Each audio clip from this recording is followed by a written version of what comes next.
morning and welcome to Rising. We've got a great show to start off the week. Triple the hosts, triple the takes, triple the fun. I don't know. Does that sound about right? Yeah.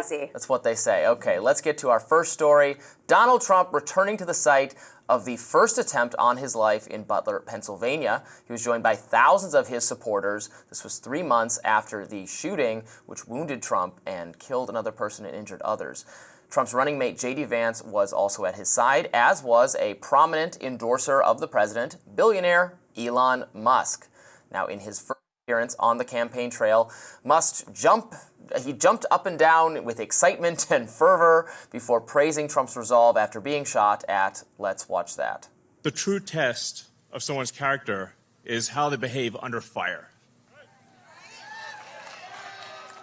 And we had one president who couldn't climb a flight of stairs, and another who was fist pumping after getting shot.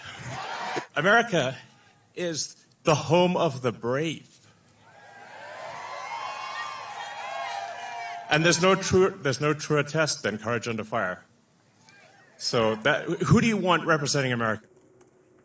Trump said he felt an obligation to return to Butler and paid homage to the slain firefighter Corey Competore, who died shielding his family from the shooter. Let's listen. For 16 harrowing seconds during the gunfire, time stopped as this vicious monster unleashed pure evil from his sniper's perch, not so far away.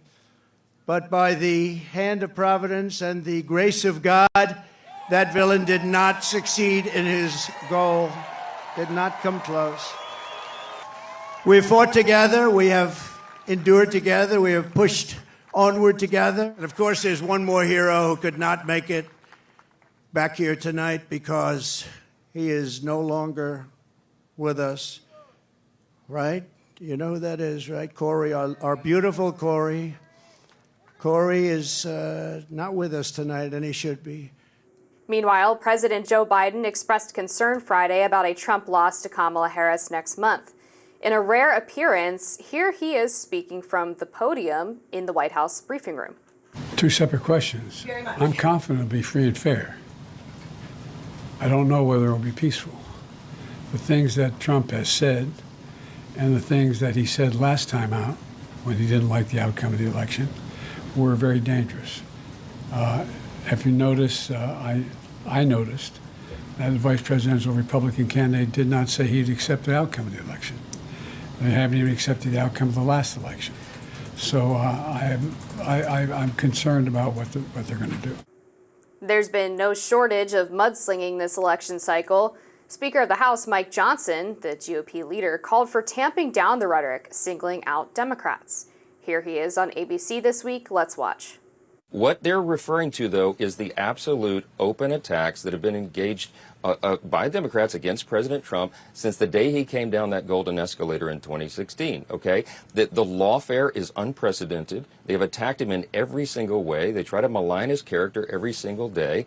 And the people have had enough of it. That's why you have these massive turnouts at the rallies. People have had enough of this. We need everybody on all sides to turn the rhetoric down, and let's have a debate about the records of these candidates, not the rhetoric. Let's talk about the policies, not the personalities. That's what the American people demand and deserve. These are serious issues the country's facing. We need to be talking about the ideas and the answers and the solutions to get out of them, and not all this other stuff. So I think it was very smart for Trump to return to Pennsylvania where the shooting took place because it was a very effective spectacle, I thought, to be there, to project strength and that, we will overcome what happened. And also Pennsylvania is the most important swing state, so every visit there makes a lot of difference. What did you make of Elon Musk's involvement specifically? Yeah, it was interesting. I mean, I'm not sure why he specifically needed to be at the Butler rally, but I think what he had to say about... I think I know why he thought he needed to be there. I'm not sure why he actually needed to be there, right? Very fair. But I mean, look, his speech was fine. He talked about Trump's response to the shooting, which obviously was, objectively phenomenal and incredible. And going back is brilliant, especially considering, I think, relatively how little media coverage both of the assassination attempts against Trump have really received. I mean, this was basically out of the news cycle within a week until Trump went back to Butler. And until he got maybe shot at not shot at again, but you know, almost shot at again. Shot at again. And that one similarly disappeared out of the news cycle within that was less than a few week. days. Yeah. So I mean, he should be talking about it more, because as much as we are talking about charged rhetoric and potential political violence, there's only one candidate that's actually been the victim of political violence. Well, there's threats every day, and that's unfortunate, and it's happening at a record rate across the world, by the way. It's not just here in the United States. Of course, Nancy Pelosi's husband was brutally attacked at his home. This is a problem, and it's comical to me that you have a billionaire immigrant whose platform is partially responsible for this enhanced rhetoric. I mean, he makes money off of outrage. That is what this algorithm is built off of. So, you know, I don't know how the people of Butler really could feel the vibes with Elon Musk. I mean, my guess is a lot of them aren't even on Twitter, and definitely, you know, they might know who he is as the richest person in the world, but he's a billionaire. He has like nothing in common with any of these people. And then Donald Trump spends his entire rallies, anything gets spun to immigrants. And of course, he's an immigrant. Of course, he's a very wealthy immigrant. His father, you know, ran a mining company in South Africa. So it was just questionable choice all around. It may have even negated Trump showing up in Butler. It was a huge crowd, we'll say that. Well, Elon's position, of course, is that, I mean, Elon's a legal immigrant. His position is that he supports legal immigration, So are the wants more Haitians. of it, but he doesn't want illegal immigration. Yes, so are the Haitians.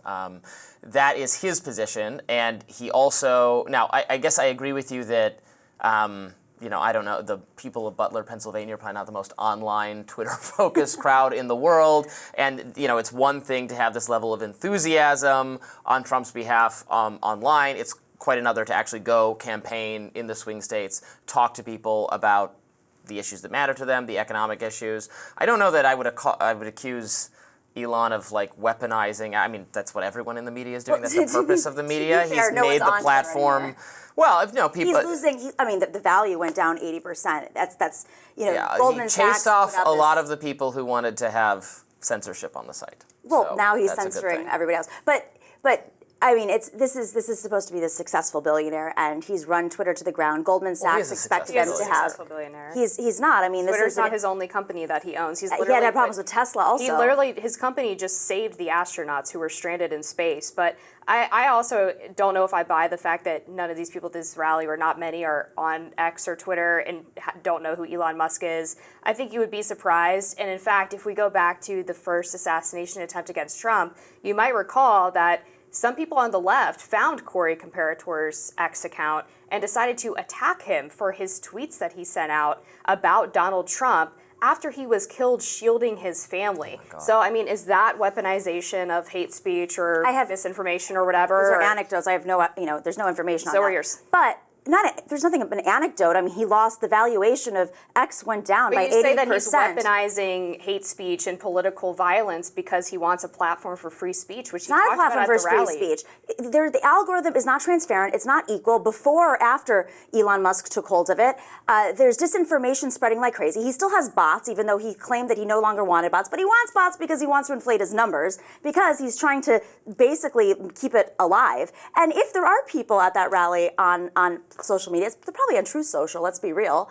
So, I mean, this is a man who, he has had failed business after failed business. He claims to be the inventor of all these things. You know, he didn't invent electric cars. He didn't invent SpaceX and rocket launchers. He didn't invent Twitter, clearly.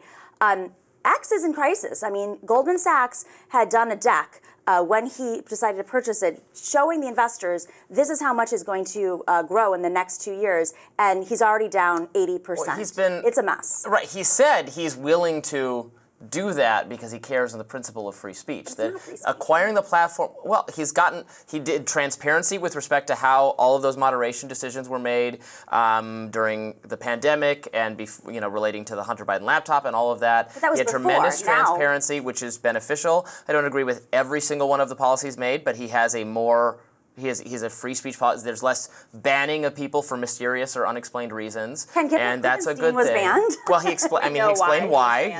This is for putting the social security number in the thing. I had a video that I posted, and Which I I don't public about this. I did an investigative story on Puerto Rico over a year ago. 6 months later, it was taken down. We learned because the target of the investigation was friends with Elon Musk, and they took it down. So we reposted it, and it stayed up. He called in a favor to Elon Musk and said, please take this down because it's causing a lot of controversy, and it had to do with these tax breaks and some money laundering that he was doing.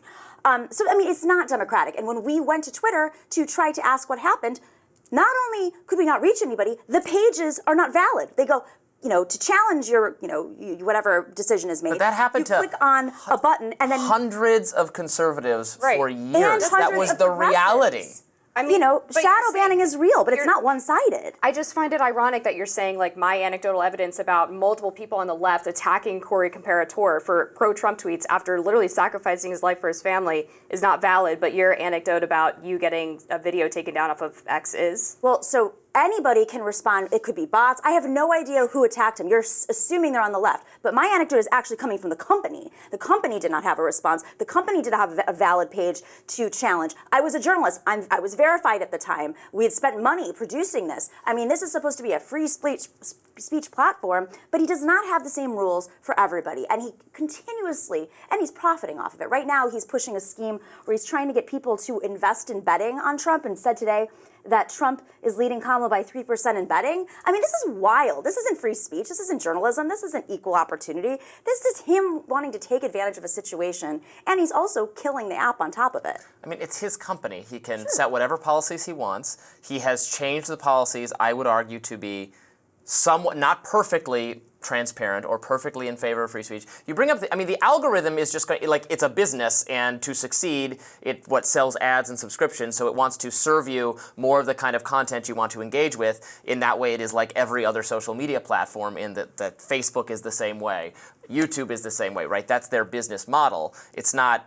It's just because they're like, it's not a nonprofit. It's trying to turn a profit. It is similar to all other social media. You can admit that. The algorithm before, say, 2016 was different.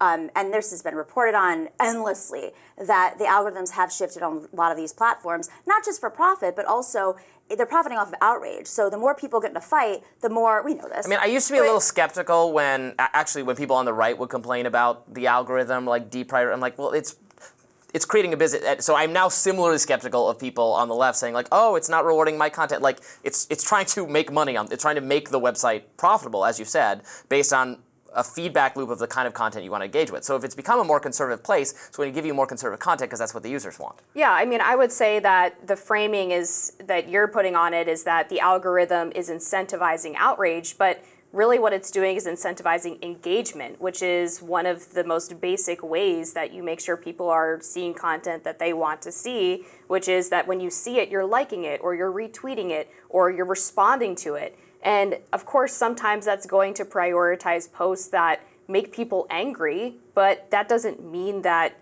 he is intentionally trying to foment outrage, but just that he wants people interacting with the content that gets put on their feed. I mean, what if outrage is the correct emotion, the correct way to respond to what is happening in the world right now? That's fair enough. It's outrageous times. I mean, there's lots of ways you can encourage engagement.